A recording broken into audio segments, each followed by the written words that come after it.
Ready start. उपाध्यक्ष महोदय, आप जानते हैं कि इस विधेयक पर आजकल जो बहस हुई है उसमें हमने पूरा विरोध किया है और इस संबंध में अपने तर्क पेश किए हैं। सरकार ने हमारे किसी भी सुझाव को स्वीकार करने से इनकार कर दिया है। जहां तक इस कानून को अमल में लाने का संबंध है, केंद्रीय सरकार पूरे तौर पर राज्य सरकारों पर निर्भर है। मंत्री महोदय ने कहा है कि कई सूबों ने इस बारे में सहयोग देने का आश्वासन दिया है। लेकिन मैं जानता हूँ कि कई सूबों ने इस कानून का बहुत सख्त विरोध भी किया है।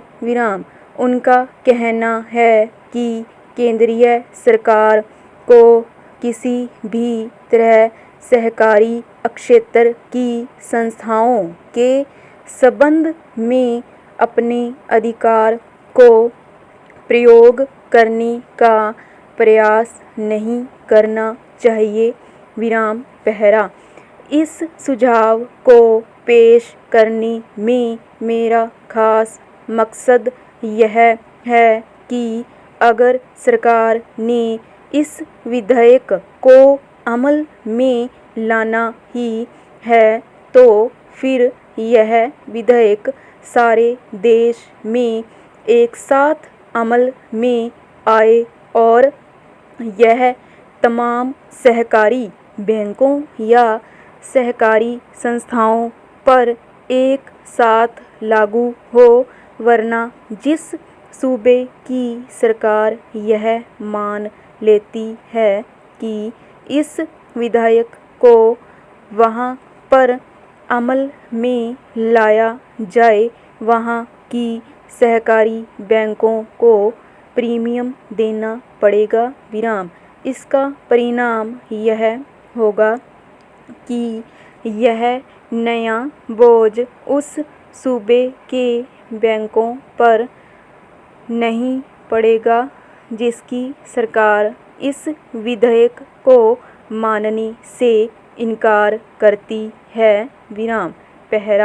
मेरे इस सुझाव को स्वीकार करने का यह भी लाभ होगा कि अगर केंद्रीय सरकार यह चाहती है कि इस कानून को किसी भी हालत में अमल में लाना चाहिए और सहकारी बैंकों में पैसा रखने वाले लोगों को तत्काल कानून का संरक्षण देना चाहिए, तो उस पर भी यह बंधन रहेगा कि चूंकि उसने इस विधेयक को 1 साल में अमल में लाना है, इसलिए यह जल्दबाजी करके इस विधेयक को पूरे देश पर एक साथ अमल में